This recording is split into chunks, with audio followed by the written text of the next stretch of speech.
आज आपण SA2च्या unit number 1 आणि युनिट नंबर 2चे MCQs डिस्कस करणार आहे. स्लोप डिफ्लेक्शन मेथड आणि moment distribution method. So slope deflection method आणि मोमेंट डिस्ट्रीब्यूशन मेथडमध्ये ॲनालिसिसमध्ये आपण बघितलं की आपण बीम, फ्रेममध्ये नॉन स्वे फ्रेम हा पार्ट बघितला. तर दोन्ही युनिटचे आता आपल्याला काही MCQs डिस्कस करायचे आहेत. स्टिफनेस मेथड, फ्लेक्झिबिलिटी मॅट्रिक्स मेथडचे एक्झाम्पल्स आपण नेक्स्ट लेक्चरमध्ये डिस्कस करू. ठीक आहे. तर आपल्याकडे PDF आहे, तर PDF मधले काही क्वेश्चन्स आज मी डिस्कस करणार आहे. सो बघा, फर्स्ट क्वेश्चन बघा काय म्हटलेलं आहे. इफ द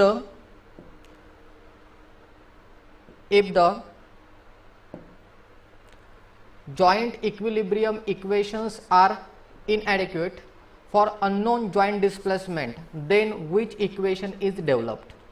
आता बघा, इथे तुम्हाला क्वेश्चन्सचे आन्सर्स पण दिलेले आहेत, पण या क्वेश्चनचा आन्सर कसं फाइंड आउट करणार. तर आता अननोन जॉइंट डिस्प्लेसमेंट म्हणजेच काय, तर कायनेमॅटिक इनडिटर्मिनसी. म्हणजेच काय, kinematic indeterminacy. Kinematic indeterminacy. Okay. So kinematic indeterminacy that is DK. आता सपोज एखाद्या एक्झाम्पलमध्ये डीके 3 आहे, म्हणजे तुम्हाला कंडिशन्स ऑफ इक्विलिब्रियम पण किती लागणार, तर कंडिशन ऑफ इक्विलिब्रियम पण किती लागणार, 3. So condition of equilibrium is equal to DK. जेवढे अननोन डिस्प्लेसमेंट आहे तेवढेच तुम्हाला number of conditions of equilibrium लागतील. पण जर तुमच्याकडे तुमचा डीके 3 आहे आणि तुमचा कंडिशन ऑफ इक्विलिब्रियम तुमच्याकडे अवेलेबल किती आहेत, 2, तर तुम्हाला एक इक्वेशन एक्स्ट्रा डेव्हलप करावं लागतं आणि हे इक्वेशन आपण by using shear equilibrium develop करतो. आणि हे शियर इक्विलिब्रियम आपण कुठे बघितलं आहे, स्वे फ्रेममध्ये. स्वे फ्रेममध्ये आपल्याकडे एक एक्स्ट्रा अननोन असतो डेल्टा, आणि तो डेल्टा फाइंड आउट करण्यासाठी आपण काय करतो, तर आपण शियर इक्विलिब्रियम काय करतो, यूज करतो. सो यामध्ये काय होणार, which equation is develop, so shear equilibrium equation is develop. ठीक आहे. सो याचा आन्सर काय असेल, C.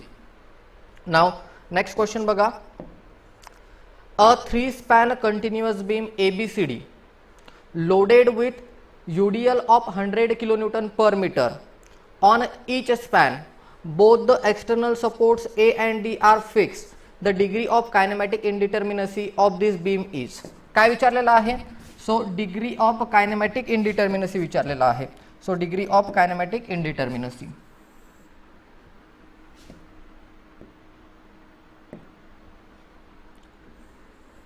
Degree of kinematic इनडिटर्मिनसी.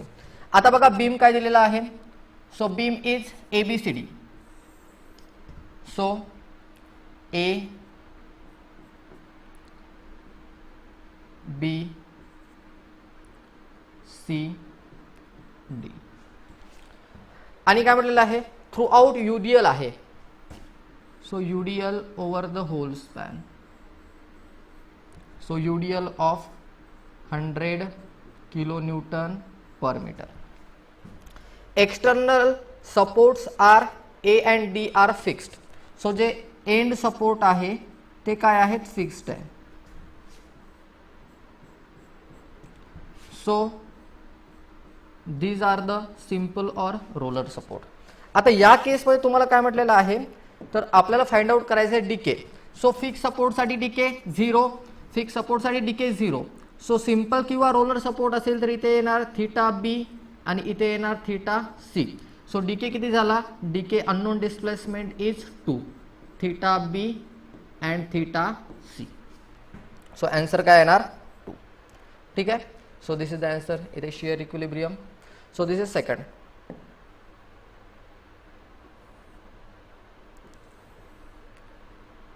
Then third, this is flexibility method. Now carryover factor. So the carryover factor in a prismatic member whose far end is roller support. So if the far end is roller support, so if this is continuous beam,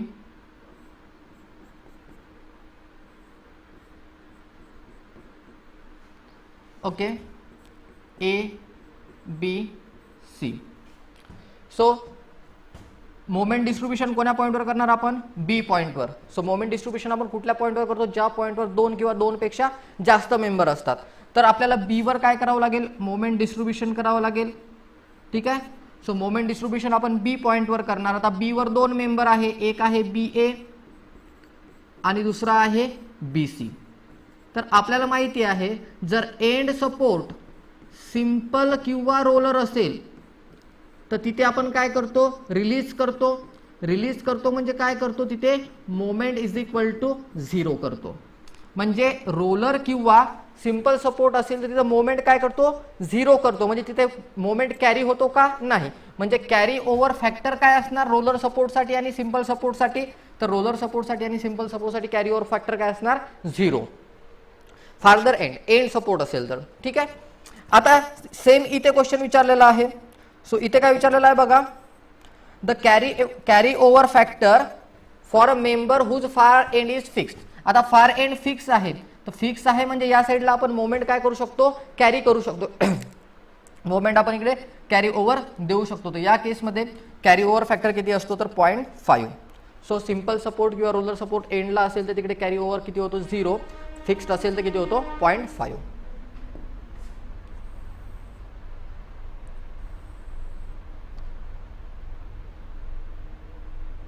Again, carry over factor in a prismatic member whose far end is overhanging. ओव्हरहँग जरी असेल तर त्याला पण आपण काय करतो? Release करतो. So पुन्हा इथे कॅरी ओव्हर फॅक्टर काय येणार? 0. सो बघा सिंपल रोलर असेल किंवा ओव्हरहँग असेल तर कॅरी ओव्हर फॅक्टर काय येणार? 0. फिक्स साठी काय असेल? फिक्स्ड किंवा कंटिन्युअस असेल तर कॅरी ओव्हर फॅक्टर काय येणार? 0.5. ठीक आहे.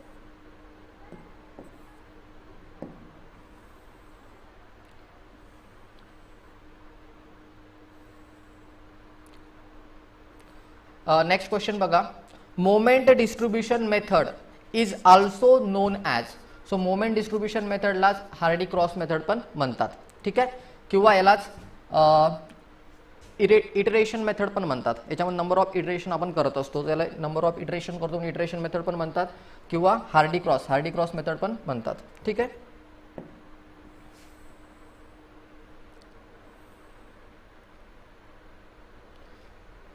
सो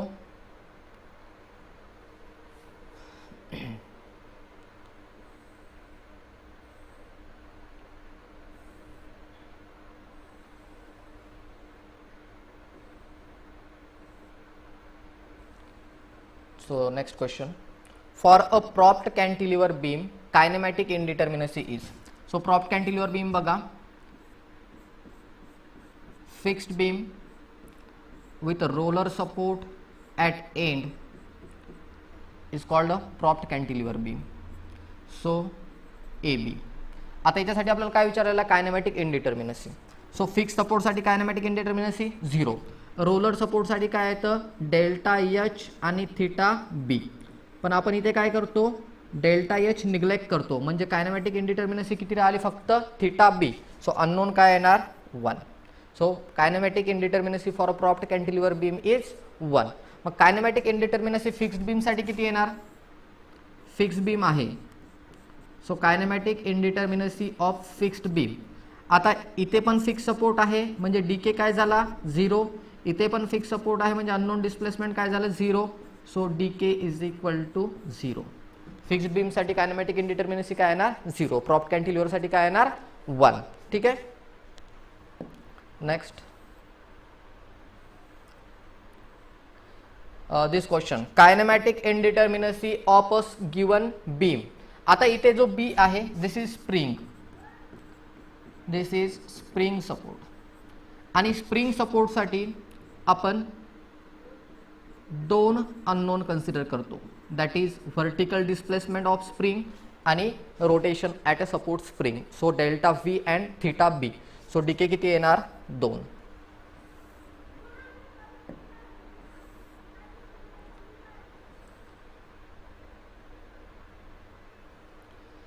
सो क्वेश्चन नंबर 19 बघा. The ratio of moment developed. The ratio of a moment developed at one end of the member to the moment transfer at the other end of the same member is known as. So बघा क्वेश्चनमध्ये काय विचारलेलं आहे. So क्वेश्चनमध्ये विचारलेलं आहे की moment किती transfer केला आहे. The ratio of moment develop at one end of the member to the moment transfer. So moment develop किती झाला आणि मोमेंट ट्रान्सफर किती करतोय याचा जो रेशो आहे त्याला आपण काय म्हणतो, कॅरी ओव्हर फॅक्टर म्हणतो. याला काय म्हणतो आपण, कॅरी ओव्हर फॅक्टर म्हणतो. म्हणजे सपोज एखादा मेंबर असेल ए बी सी, जर बी सीवर 50 kilo newton metre moment develop होत असेल तर याच्या हाफ मोमेंट किंवा जो काही पार्ट असेल तो आपण काय करतो, सी बीला ट्रान्सफर करतो. बी सीचा मोमेंट सी बीला ट्रान्सफर करतो. तर तो जो रेशो आहे किती मोमेंट ट्रान्सफर करतो, सपोज मी 25 किलो न्यूटन मीटर ट्रान्सफर केला out of 50 kilo newton metre, म्हणजे माझं आन्सर काय आलं 0.5. So 0.5 is a carry over factor. तर त्याला काय म्हणतात, कॅरी ओव्हर फॅक्टर. ठीक आहे. आता बघा नेक्स्ट क्वेश्चन काय म्हटलेलं आहे.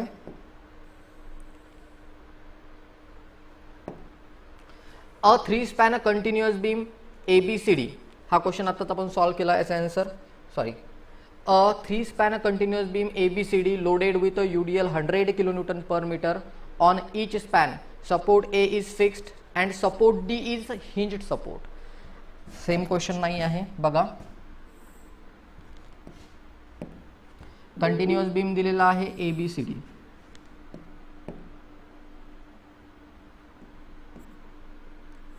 सो कंटिन्युअस बीम आहे ABCD.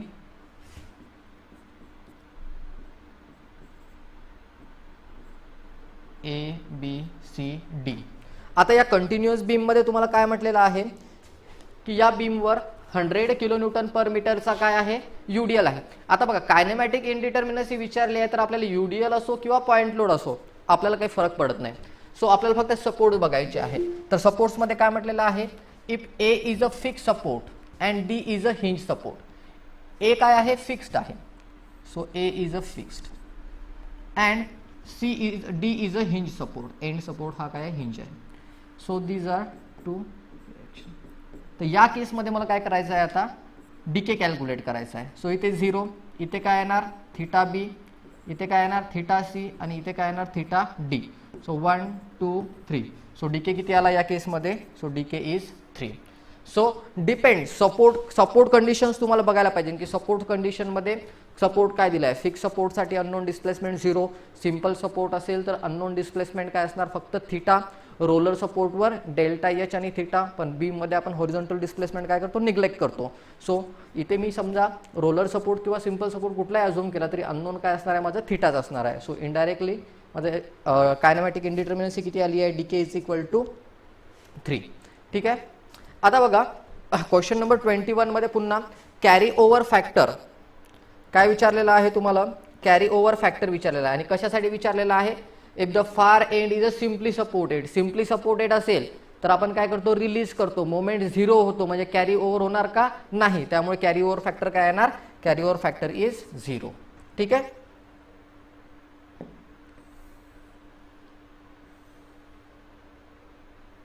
हा क्वेश्चन स्लोप अँड डिफ्लेक्शनचा आहे. आता या क्वेश्चन मध्ये बघा काय म्हटलेलं आहे. In a continuous beam support A is a fix support. Slope and deflection at support A is. बघा हा फिक्स सपोर्ट आहे. आता फिक्स सपोर्टवर व्हर्टिकल रिॲक्शन असते, हॉरिझॉन्टल रिॲक्शन डेव्हलप होते आणि मोमेंट पण डेव्हलप होतो. आता व्हर्टिकल रिॲक्शन काय करणार, तर व्हर्टिकल रिॲक्शन या पॉइंटचं किंवा या सपोर्टचं व्हर्टिकल डिफ्लेक्शन होऊ देत नाही. हॉरिझॉन्टल काय करणार, हॉरिझॉन्टल डिफ्लेक्शन होऊ देत नाही. आणि मोमेंट काय करणार, तर याचं रोटेशन होऊ देणार नाही. म्हणजे in case of a fix support slope 0, deflection 0. So fix सपोर्टवर slope पण काय असणार 0 आणि डिफ्लेक्शन पण काय असणार 0. मग सिंपल आणि रोलर सपोर्टला काय होतं बघा, जर सिंपल सपोर्ट असेल तर सिंपल सपोर्टला एक व्हर्टिकल रिॲक्शन एक हॉरिझॉन्टल रिॲक्शन. आता व्हर्टिकल रिॲक्शन काय करणार, तर बीमला व्हर्टिकली डिफ्लेक्ट होऊ देणार नाही.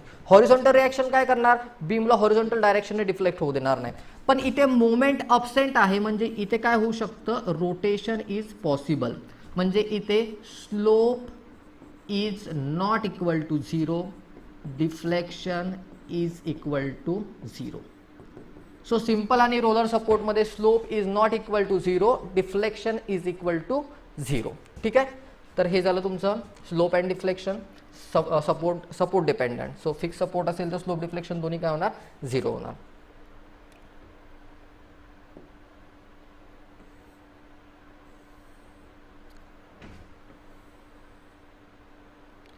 क्वेश्चन नंबर 25 बघा. In a member, the number of non-zero joint displacement is called as. So काय म्हटलेलं आहे? Number of non-zero joint displacement. So number of non-zero joint displacement. So number of non-zero joint displacement बघा काय येते?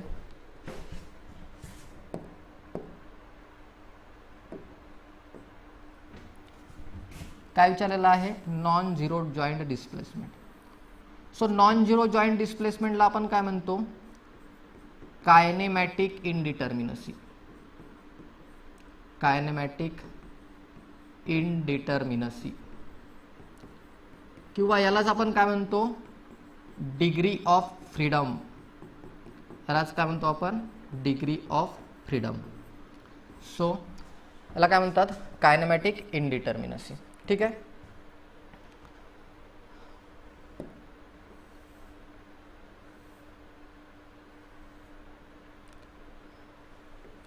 Now next,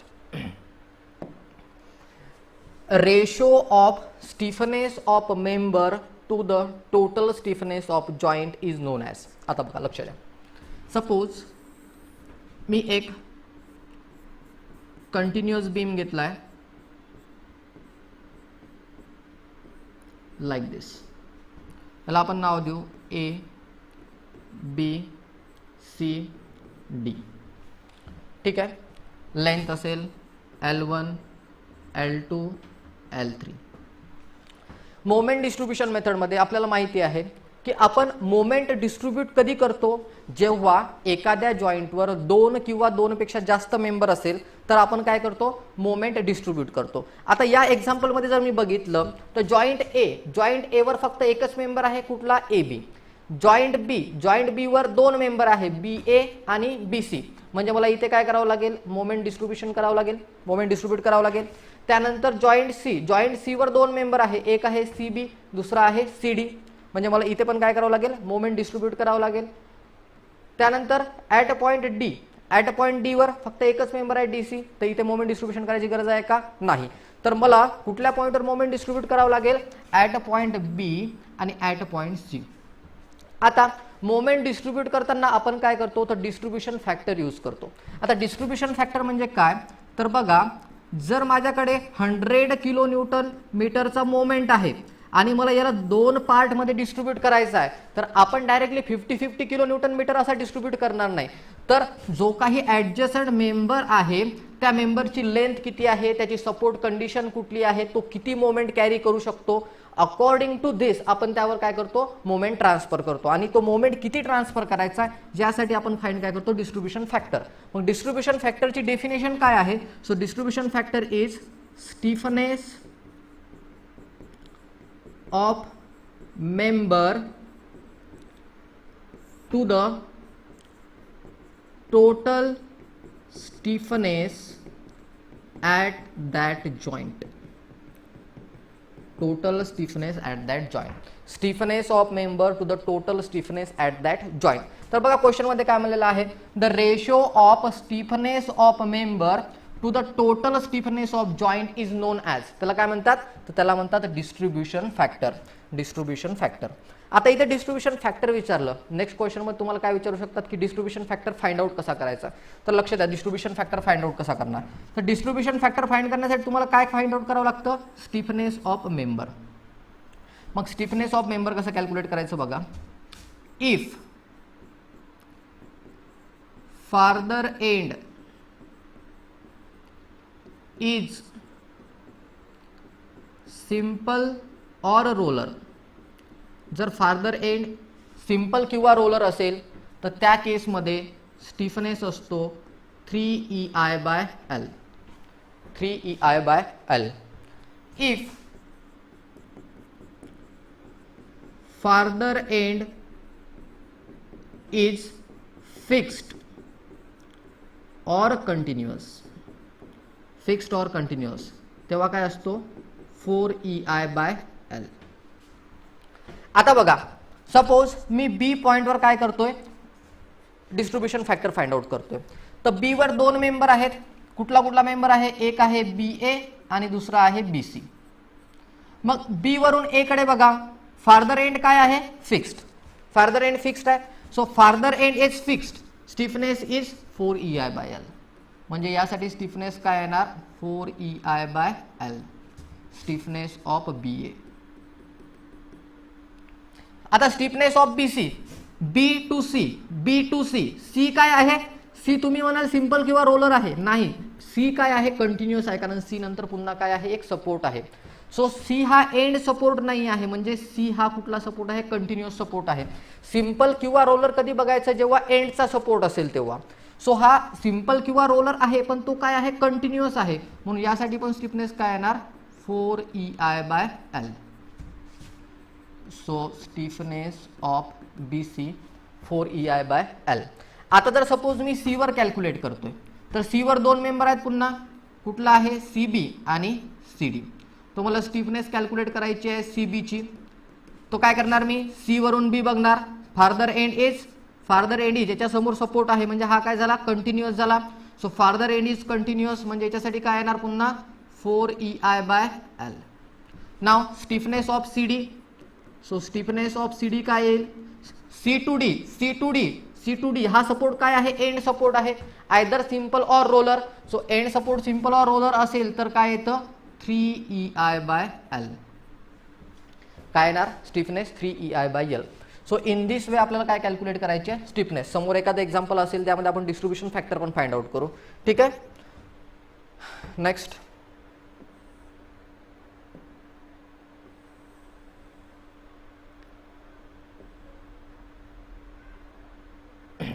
आता बघा, next काय म्हणलेलं आहे, a maximum slope in a simply supported beam with a central point load W kN will be. So बघा, एक सिम्पली सपोर्टेड बीम दिलेला आहे, simply supported beam subjected to central point load W. आता बघा, this is the deflected shape. So maximum slope कुठे येतो, इथे जर मी टँजंट ड्रॉ केली तर इथे असतो θA आणि इथे काय असतो, θB. तर मॅक्झिमम स्लोप कुठे असतो, तर maximum slope at सपोर्टवर maximum slope असतो. आणि मॅक्झिमम डिफ्लेक्शन कुठं असतं, तर मॅक्झिमम डिफ्लेक्शन असतं अंडर दिस लोड. सो इथे Ymax असतो, म्हणजे सेंटरला. So at centre. ठीक आहे. So maximum slope at support, आणि जर तुम्हाला मॅक्झिमम डिफ्लेक्शन विचारलं असतं तर कुठं असतं, ॲट सेंटर.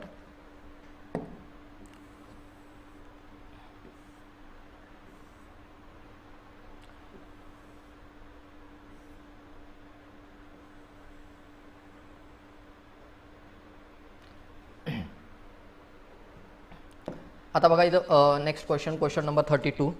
आता क्वेश्चन नंबर 32 मध्ये काय विचारलेलं आहे बघा, a beam AB having a point load of 80 kilonewton. A beam AB having a point load of 80 kilonewton at a distance of 1 meter from a support A and 2 meter from support B. Find the fixed end moment at A. आता A वर fixed end moment find out करायचं आहे. So बघा, suppose this is your beam.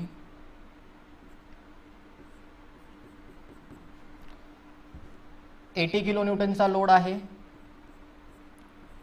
So 80 kilo newton at a distance 1 meter from A and 2 metre from B. आता moment कुठे विचारलेला आहे, moment at A. Moment at A विचारलेला आहे. So ही इसेंट्रिक लोडिंगची कंडिशन आहे. सो काय येणार, WAB² upon L². Moment at एचा फॉर्म्युला काय येणार, WAB² अपॉन L². सो काय होईल, W 80 into 1 into 2 square upon 3 square. Calculate करा, जे आन्सर येईल ते आन्सर असेल तुमचं. सो हे आन्सर येतं आहे 35.55 kilo newton metre. So answer काय असणार 35.55. आता हेच जर तुम्हाला मोमेंट ॲट बी विचारलं असतं तर काय केलं असतं तुम्ही, moment at B is equal to W A square B upon L square, W A square B upon L square. आता यामध्ये अजून कुठल्या केसेस विचारू शकतात, तर यूडीएल पण विचारू शकतात.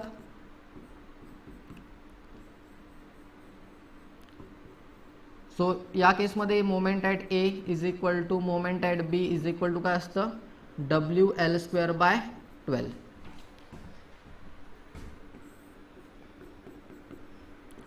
जर लोड सेंटरला ॲक्ट होत असेल डब्ल्यू एल बाय 2 तर या केसमध्ये M A is equal to M B is equal to W L by 8.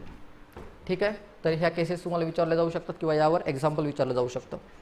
ठीक आहे, okay. Now next question, question number 33. Distribution factor तुम्हाला विचारलेला आहे. बघा क्वेश्चन नंबर 33 मध्ये काय विचारलेलं आहे, तर if joint C having C B and C D member with a stiffness factor 0.16 I and 0.25 I, then find out the distribution factor for CB member. So आता distribution factor for CB member calculate करायचं आहे. तर बघा सगळ्यात अगोदर stiffness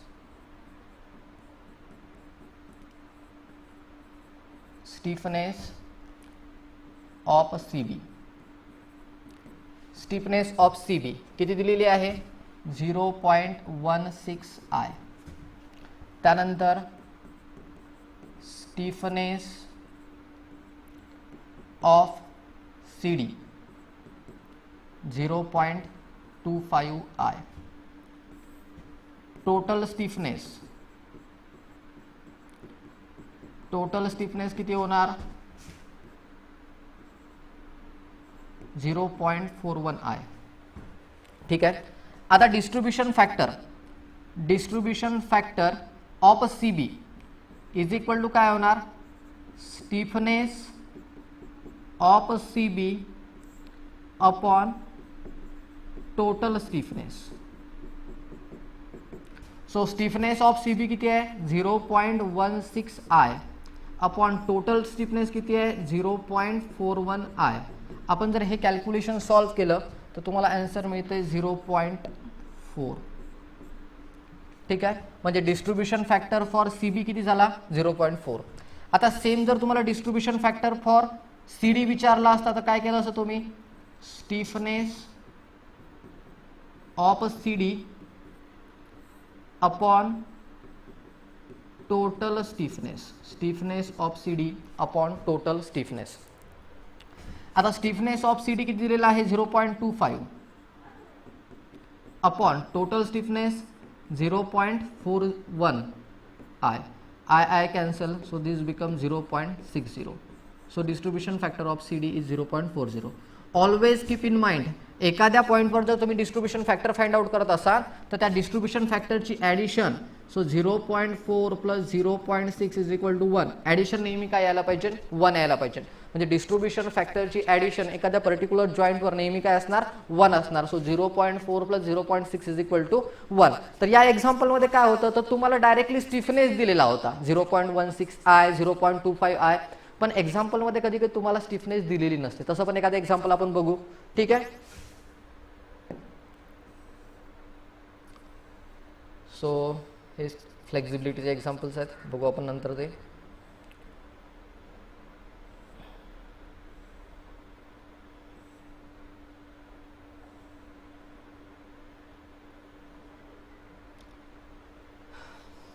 next question बघा, a beam AB having a point load of 100 kilo newton. बघा beam दिलेला आहे 100 किलो न्यूटनचा पॉइंट लोड आहे at a distance of 4 metre from support A and 2 metre from support B. Find fixed end moment at support A. Support A वर fixed end moment विचारलेला आहे. पुन्हा fixed end मोमेंटची condition दिलेली आहे बघा. हा बीम 100 किलो न्यूटनचा load, point load of 100 kilo newton, acting at a distance of 4 meter from A and 2 meter from B. Moment at A विचारला आहे. काय फॉर्म्युला येणार? WAB² upon L². सो 100 ए किती होणार? 4 इंटू बी किती होणार? 2 upon L² means 6². So after solving this answer become 44.44 kilo newton metre.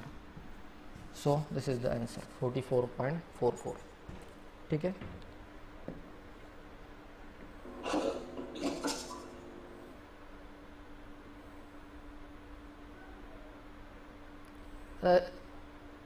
Next बघा. In a continuous beam first span AB of 4 meter is loaded with central moment of 100 kilonewton meter. The fixed end moment at A will be. आता बघा condition जी आहे, suppose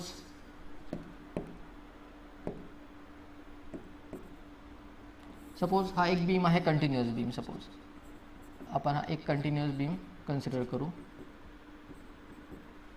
किंवा या फॉर्ममध्ये. आणि काय म्हटलेलं आहे की ए बी स्पॅन 4 मीटरचा आहे आणि सेंटरला मोमेंट किती ॲक्ट होतोय? 100 किलो न्यूटनचा मोमेंट ॲक्ट होतोय, 100 किलो न्यूटन मीटरचा.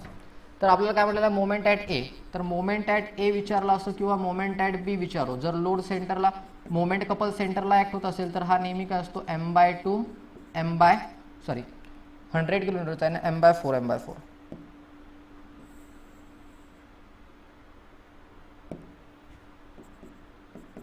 बघा. In a continuous beam first span AB of 4 meter is loaded with a central moment of 100 kilonewton meter. The fixed moment at A m/4. So this become 100/4. So 25 kilonewton meter.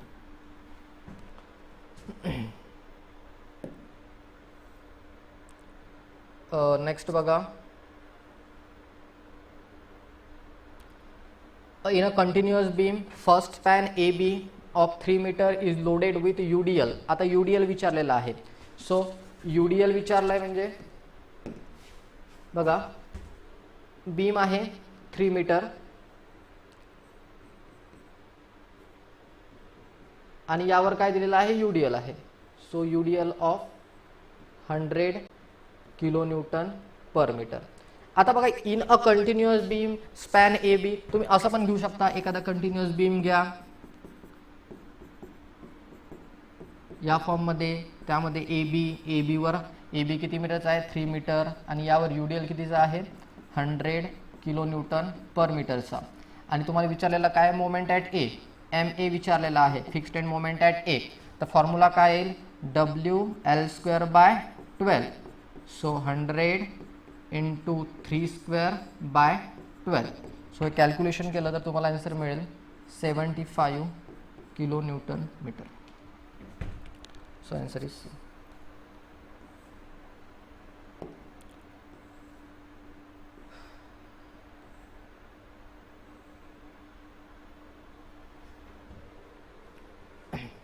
बघा. A beam having concentrated point load of 80 kilo newton. Concentrated point load आहे. आता सेंटरला 80 kilo न्यूटनचा point load act होतोय. So 2 meter बघा 4 metre total span दिलेला आहे. तर मग या केसमध्ये moment at A is equal to moment at B is equal to काय असतं? WL/8. So 80 into 4/8. So 8 10. So this is 40 kilo newton metre. So answer is 40.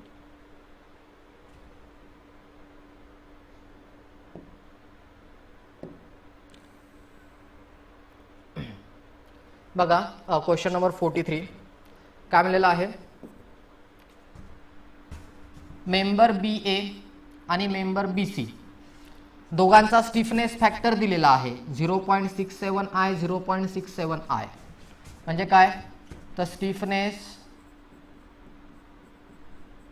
Of BA 0.67I, stiffness of BC 0.67I. आता बघा, दोन्ही मेंबरची जर stiffness same असेल तर distribution factor हा 0.5 येतो. कसा येतो बघा, टोटल स्टिफनेस किती होणार, टोटल 1.34I बरोबर. So distribution factor for BA is equal to काय होईल, stiffness of BA upon total stiffness. So this is 0.5. Same distribution factor for BC is equal to distribute stiffness of BC upon total stiffness. So this is again 0.5. So जेव्हा stiffness same असते त्यावेळेस distribution factor काय येतो, 0.5 येतो. आणि distribution फॅक्टरची addition काय यायला पाहिजे, 1 यायला पाहिजे. कंपल्सरी डिस्ट्रीब्युशन फॅक्टरची ॲडिशन काय यायला पाहिजे, 1 यायला पाहिजे. ठीक आहे. Next question.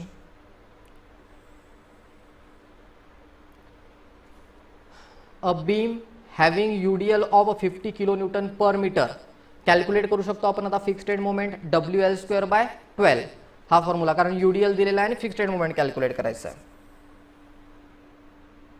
हां, this question is important.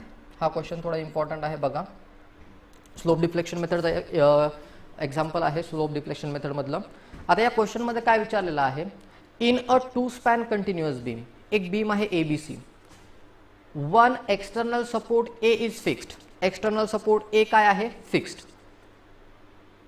And other support C is hinged.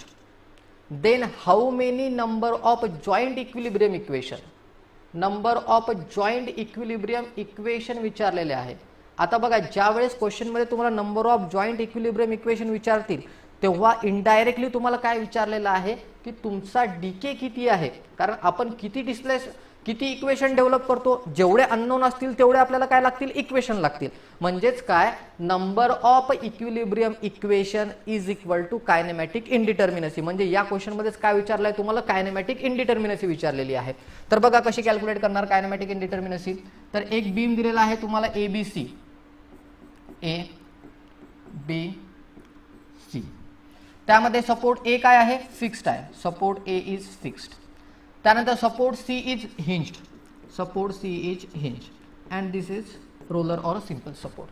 आता या केसमध्ये 0, इथे θB, इथे θC, म्हणजे डीके किती झाला, 2. कायनेमॅटिक इनडिटर्मिनसी 2 आहे. म्हणजे मला इक्विलिब्रियम इक्वेशन पण किती डेव्हलप करावे लागतील, 2 इक्वेशन डेव्हलप करावे लागतील. म्हणजे आन्सर काय आला माझा 2. मग आता हे इक्विलिब्रियम इक्वेशन आपण कसे डेव्हलप करतो बघा.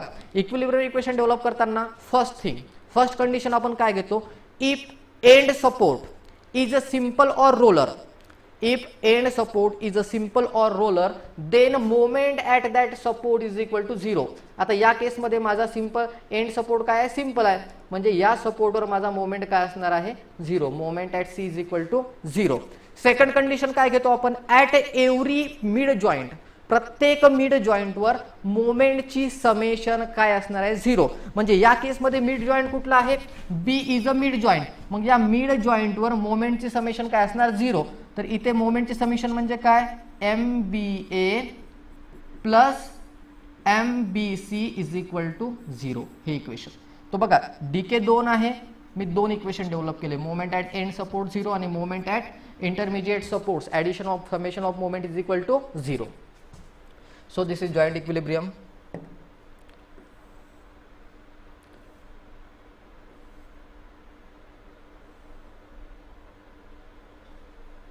इथे बघा आता हा क्वेश्चन काय म्हटलेला आहे, in cause effect relationship, in cause effect relationship, if action is a moment the effect will be.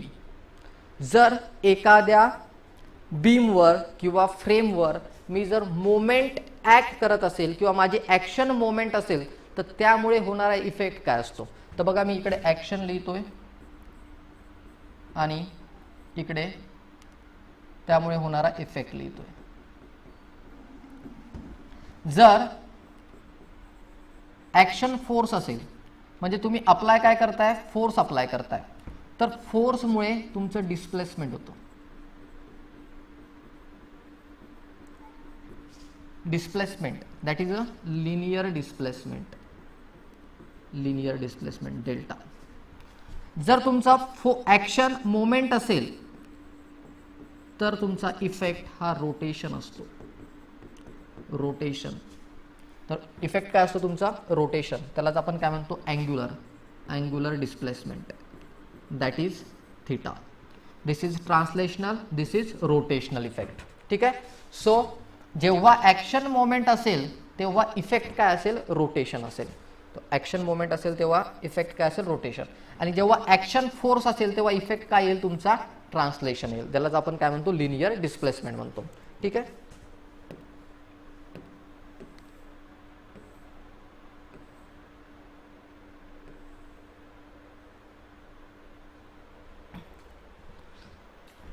बघा क्वेश्चन नेक्स्ट. आता या क्वेश्चन मध्ये काय म्हटलेलं आहे, a single bay non sway portal frame is fixed at base, a horizontal point load of 100 kN acting on a vertical member AB of a portal frame at centre, then fixed moment at B विचारलेलं आहे. बघा एक frame आहे, non sway frame आहे.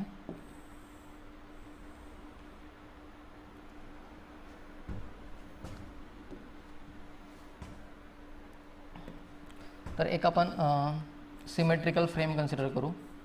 Non sway आहे म्हणजे symmetrical घेऊ. ठीक आहे.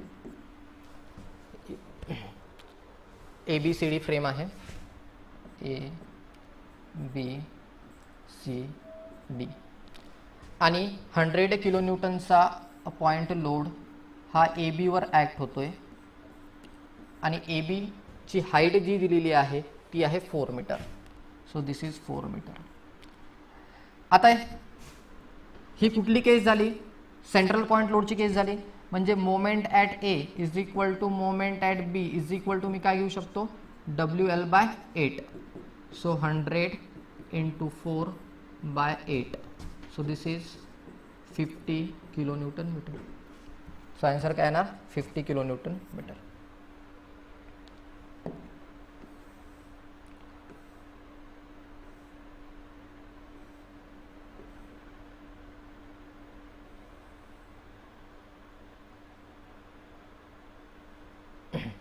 आता नेक्स्ट बघा काय म्हटलेलं आहे, a single bay portal frame, single bay portal frame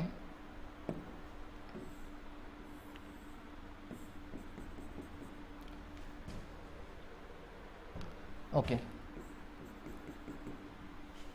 त्यानंतर काय म्हटलेलं आहे, carries a central point of 10 kN on a vertical member AB, carries a central point load of 10 kN on vertical load member AB. इथे 10 kN चा vertical point load आहे. Okay. And a UDL of 10 kN per metre on horizontal member BC. BC वर काय आहे, 10 kN मीटरचा horizontal moment आहे.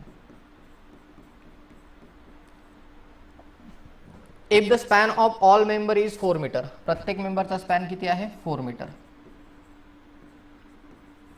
Then fixed moment at joint B is. आता B जॉइंटवर फिक्स्ड मोमेंट विचारलेला आहे. So MBC is equal to, आता बघा या केसमध्ये जर मी UDL साठी फाइंड आउट करत असेल MFBC तर काय आलं असतं, WL/12. ठीक आहे. तर कॅल्क्युलेट करा. जर मी फिक्स्ड मोमेंट या याच्यासाठी कॅल्क्युलेट करलं असतं तर काय आलं असतं, MFBA is equal to WL/8. ठीक आहे. सो UDL साठी विचारलं असतं तर UDLचं कॅल्क्युलेट केलं असतं, पॉईंट लोडसाठी विचारलं असतं तर पॉईंट लोडचं कॅल्क्युलेट केलं असतं. ठीक आहे. So this is important question. हा एक क्वेश्चन आहे, इम्पॉर्टंट आहे. तर या क्वेश्चनमध्ये तुम्हाला मोमेंट डिस्ट्रीब्युशन टेबल दिलेला आहे. मोमेंट डिस्ट्रीब्युशन टेबलने काय करायचं तुम्हाला,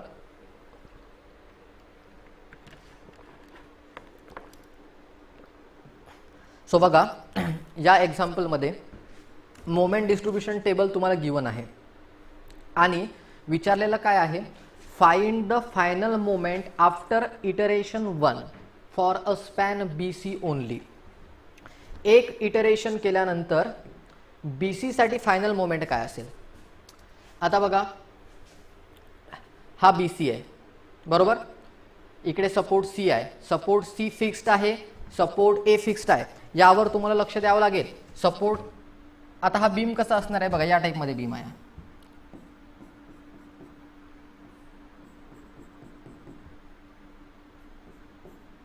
या टाईपमध्ये बीम आहे, हा A B C. आता हे दोन्ही सपोर्ट काय आहे, एंडचे फिक्स्ड आहे, म्हणजे तुम्ही इकडे काय करू शकता, मोमेंट डिस्ट्रीब्यूट करू शकता, कॅरी ओव्हर देऊ शकता. ठीक आहे. आता बघा ह्याला सॉल्व्ह कसं करायचं.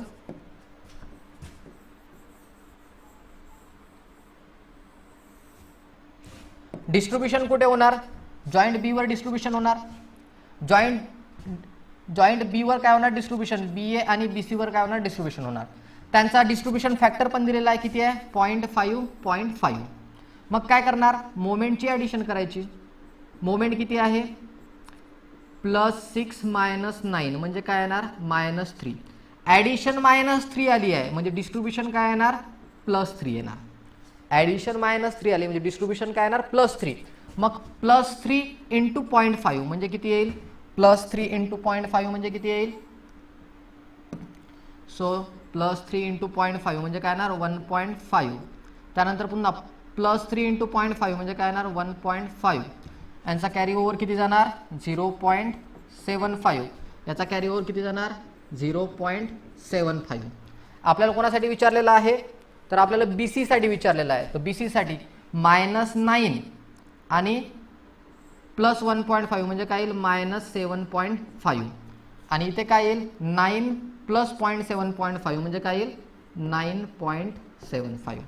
तर आन्सर काय येईल आपलं -7.5 आणि +9.75. जर तेच तुम्हाला BA साठी विचारलं असतं तर काय आलं असतं 6 + 1.5 = 7.5. AB साठी विचारलं असतं तर काय आलं असतं -5.25. तर आपल्याला BC आणि CB साठी विचारलं. BC म्हणजेच काय, BC आणि CB. तर -7.5 आणि 9.75 बघा आन्सर दिलेला आहे, -7.5 आणि 9.75. सो टेबल दिलाय म्हणजे घाबरायची गरज नाही. टेबलमध्ये तुम्हाला विचारलं काय तेवढं बघा, फक्त एक इटरेशन करायचं होतं आणि फायनल आन्सर काढायचं होतं. फक्त लक्ष द्यायचं डिस्ट्रीब्युशन फॅक्टर काय दिलेला आहे आणि एंड सपोर्ट काय आहे. जर एंड सपोर्ट इथं सिंपल दिला असता ना तर अगोदर मला याला रिलीज करावं लागलं असतं. ठीक आहे.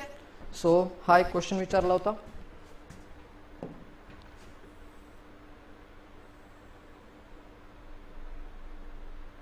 हां, क्वेश्चन नंबर 54 बघा. A single bay portal frame. A single bay portal frame ABCD. पुन्हा फ्रेमचाच क्वेश्चन आहे.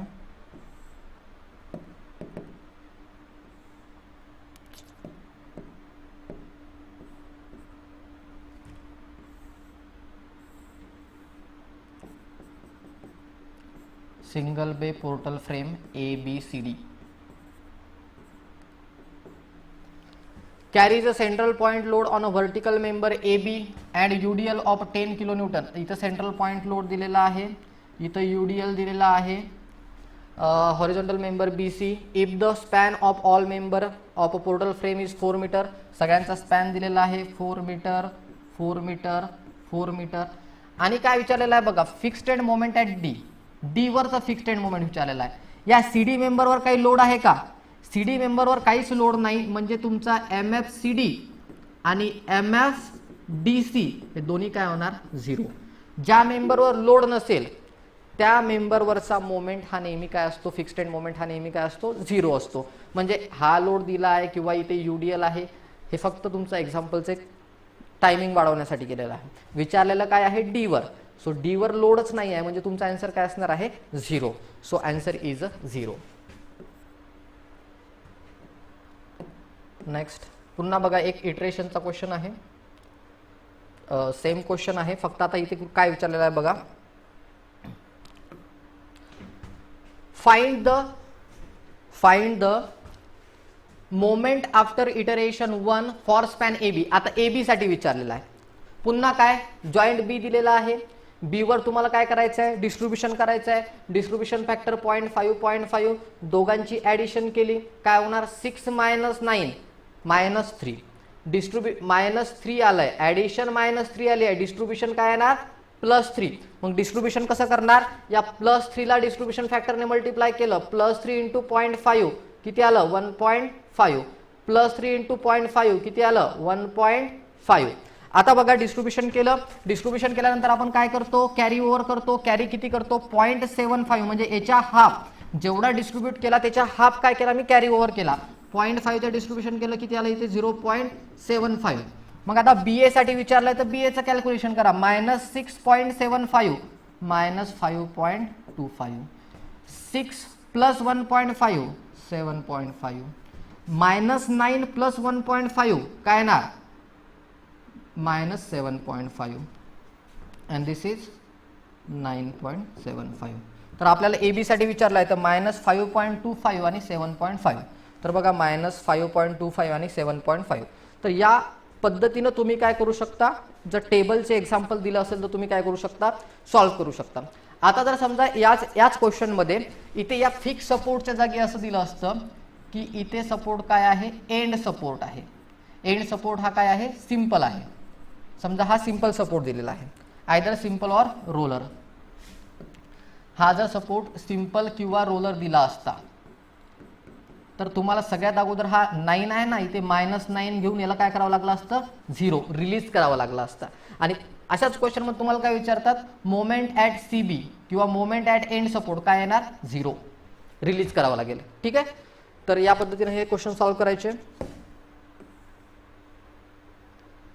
आता हा स्टँडर्ड फॉर्म्युला विचारलाय बघा, काय म्हटलेलं आहे, एक बीम दिलेला आहे. सपोज स्टँडर्ड फॉर्म्युल्यावरचा क्वेश्चन आहे बघा. हे डिस्टन्स ए असेल आणि बी असेल, तर या केसमध्ये मोमेंट ॲट ए विचारलेला आहे. तर this is the answer. So moment at A म्हणजे हे स्टँडर्ड केस आहे, ज्या तुम्हाला स्टँडर्ड केसेस मी लिहून दिल्या होत्या त्यावर विचारलेला क्वेश्चन आहे हा फिक्स्ड एंड मोमेंटचा. ठीक आहे,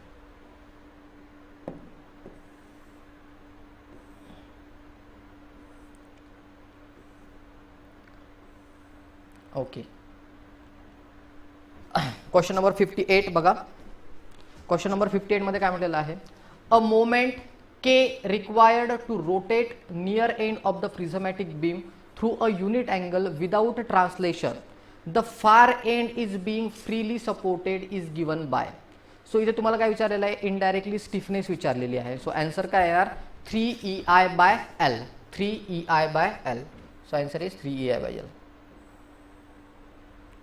पुन्हा इटरेशनचं बघा. हां, दिस क्वेश्चन इज इम्पॉर्टंट.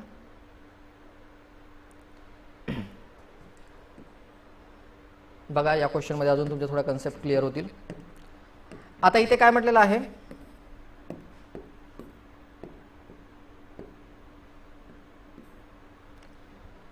या क्वेश्चनमध्ये टेबल दिला आहे आणि find the moment after iteration 1. First iteration नंतर आपल्याला काय करायचं आहे, मोमेंट कॅल्क्युलेट करायचं आहे. For a span BC only, BC साठी कॅल्क्युलेशन करायचं आहे. आता बीसी साठी कॅल्क्युलेशन करताना काय करणार बघा. आता इथे काय दिलेलं आहे, एंड सपोर्ट काय आहे, सिंपल आहे. जेव्हा एंड सपोर्ट सिंपल किंवा रोलर असतो तेव्हा डायरेक्टली आपण डिस्ट्रीब्युशन करू शकत नाही.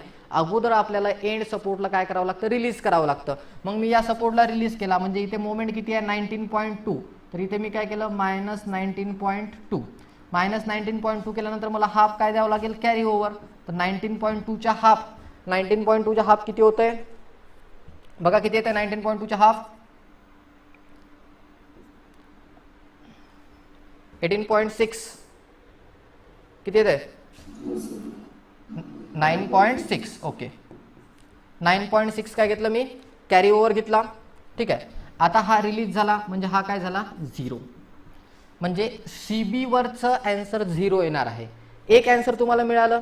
आता बघा, आता सीबी वरचं आन्सर 0 आलं म्हणजे तुम्ही एवढ्यावरनं पण आन्सर बघू शकता की 0 कुठे दिलेला आहे बघा, इथे 0 आहे. एवढ्यावरनं तुम्हाला आन्सर तुमचं क्लिक झालं. पूर्ण सॉल्व्ह करायची गरज आहे का नाही, पण जर पूर्ण सॉल्व्ह करायचं असेल तर काय करावं लागेल, रिलीज झाला, रिलीज झाल्यानंतर काय करायचं, डबल लाईन मार्क करायची. ठीक आहे, एक साईडचा रिलीज करून चालणार नाही, या साईडचा पण रिलीज करावं लागेल. इथे -90 आहे, इथे काय करावं लागेल मला +90, हे पण 0 झाला. याचा हाफ कॅरी ओव्हर या साईडला जाणार, किती -45. आता काय करणार, आता या पुन्हा दोघांची ॲडिशन करून घ्यायची. 90 - 45, इथं किती येणार +45.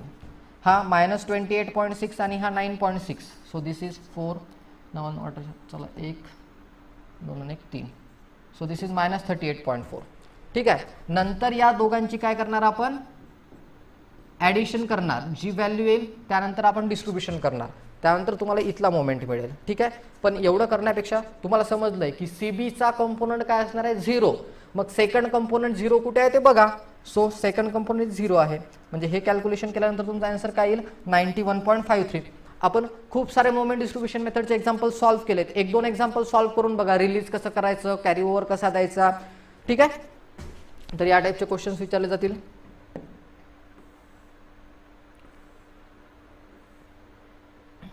ओके. सो या टाईपचे एक्झाम्पल्स तुम्हाला युनिट नंबर 1 आणि युनिट नंबर 2 वर विचारले जाऊ शकतात. सो युनिट नंबर 1 आणि 2 मध्ये याच्यापेक्षा वेगळे क्वेश्चन्स विचारणार नाही. याच क्वेश्चनची प्रॅक्टिस करा, असेच क्वेश्चन सॉल्व्ह करून बघा. तुमचं युनिट नंबर 1 आणि युनिट नंबर 2 काय होईल, क्लिअर होईल. आपण नेक्स्ट लेक्चरमध्ये काय करू, युनिट नंबर 3 आणि 4 फ्लेक्सिबिलिटी मॅट्रिक्स मेथड आणि स्टिफनेस मॅट्रिक्स मेथड दोघांचे एक्झाम्पल सायमल्टेनियसली सॉल्व्ह करू.